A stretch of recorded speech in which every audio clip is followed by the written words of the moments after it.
In the spring of 1900, a crew of Greek sponge divers sheltering from a storm found a shipwreck off a small island in the Aegean. They spent the next year pulling bronze statues and marble sculptures from the seafloor. Hidden among the cargo was something smaller, something nobody recognized. It would take a century to understand what they had found. The island of Antikythera sits between Crete and the Peloponnese, a thin strip of rock that barely registers on a map. In ancient times, it was called Aegila. Today, fewer than 50 people live there. The wreck lay at roughly 45 meters depth, near a cape called Point Glyphadia. Captain Dimitrios Kondos and his crew were en route to North African fishing grounds when a storm forced them to anchor. One diver, Ilias Stadiatis, went down to check the seabed. He came back describing bodies. Not human, bronze ones. The Greek government organized a formal salvage that ran from November 1900 through 1901. Navy divers pulled up 36 marble sculptures, bronze statues including the famous Antikythera Mechanism, dated to around 340 BC, coins, glassware, and fragments of an ancient hull. It was the richest single underwater archaeological recovery the world had yet seen. And then, on the 17th of May 1902, an archaeologist named Valerios Stais was examining the corroded lumps they had brought to Athens.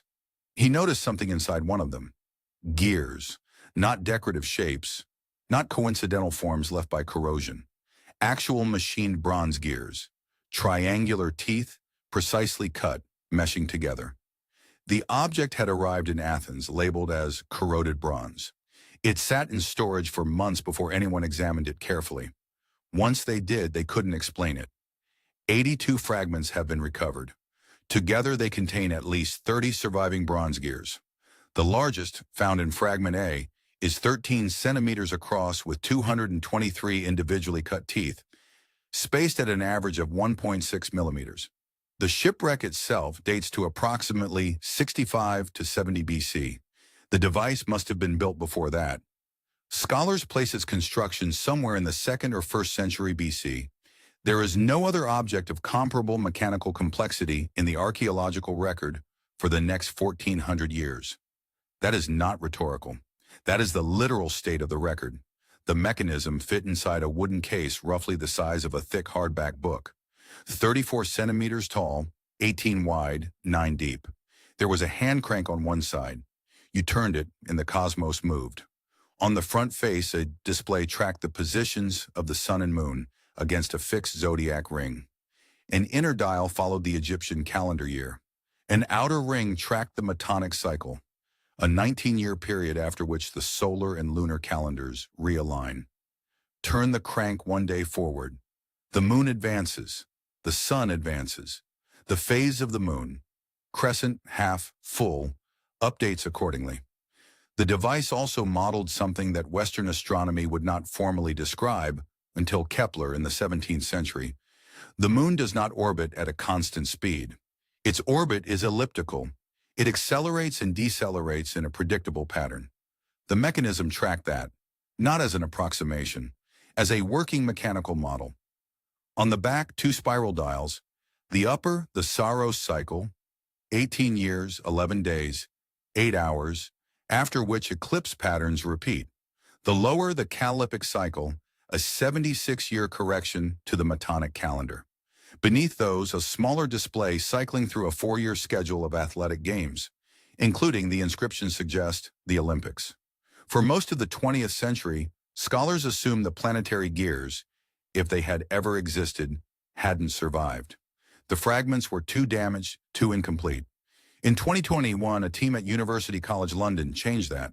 Professor Tony Freeth and his colleagues used the device's own inscriptions, texts engraved directly onto the mechanism, as a blueprint.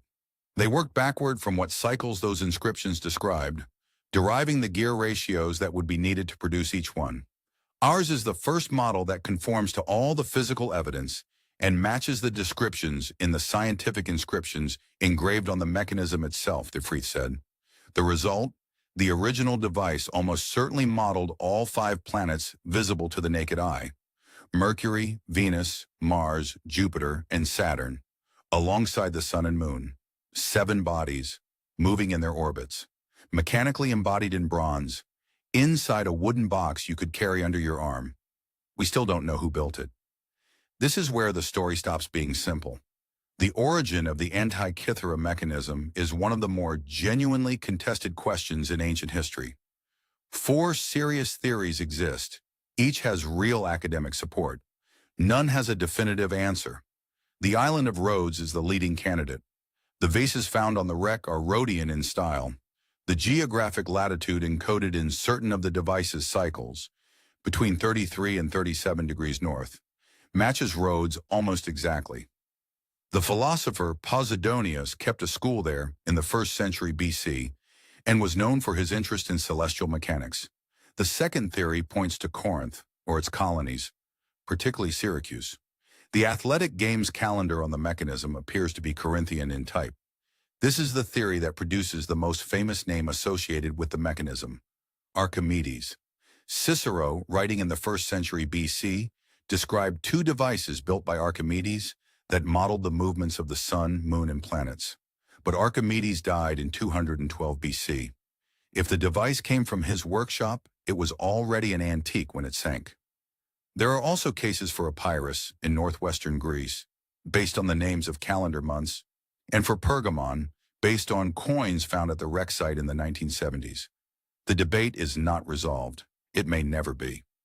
For decades, the most unsettling assumption about the mechanism was this: that it was unique, a miracle of survival, a single object that somehow made it to the surface when everything comparable had long since been lost. That assumption is weakening. In 2022, a team from the University of Geneva removed 3 boulders, each weighing 8.5 tons, that had blocked access to part of the wreck since some point in the past 2,000 years. What lay beneath wasn't more of the same ship. It was evidence of a second vessel. By 2024, excavations had confirmed it, a separate sunken ship, partially beneath the original wreck's cargo. More than 300 new objects were recovered: marble statue fragments, sections of the original hull, copper pins. The Greek Ministry of Culture put the question directly: was there only one ship involved in this ancient maritime tragedy? The answer appears to be no. The Antikythera mechanism has been studied for 125 years. We know what it did. We can model it, reconstruct it, build working replicas that operate exactly as the original would have. What we cannot answer is older and simpler. Who built it? Unknown. Where? Genuinely debated. 4 candidates, no consensus. How many others existed? More than one, almost certainly. But only this survives. What else went down with the ships we now know were there? We'll never know that. Whatever tradition produced this device, whatever workshop refined these gears, whatever institution taught the mathematics to design them, it left one object behind, and the sea held it for 2,000 years before we thought to